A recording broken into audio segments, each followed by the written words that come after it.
مات ابني ومات جوزي، بس التهجير أصعب شيء.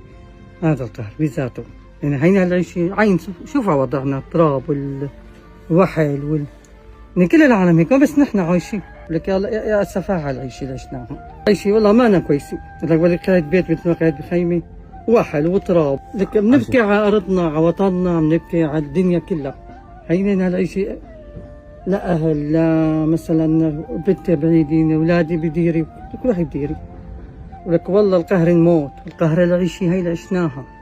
هاي قمة يعني القمة أسوأ من هيك ما بعرف بالنسبة للوضع. وبعدين يعني بتعرف أنت بهالظروف هي، يعني هذا نظام كافر. خلينا نصير أي قذيفة أي كذا عمل، يعني واحد بنضحي بحالنا يعني بصراحة، يعني مقابل نأمن شيء ست قوتنا اليومي. لكن والله راشيتها 193 ليرة والله العظيم من 17 شهر لهلا ما احسن نجيبها. ما بقدر اصلي مشان احاول انسى، بس ما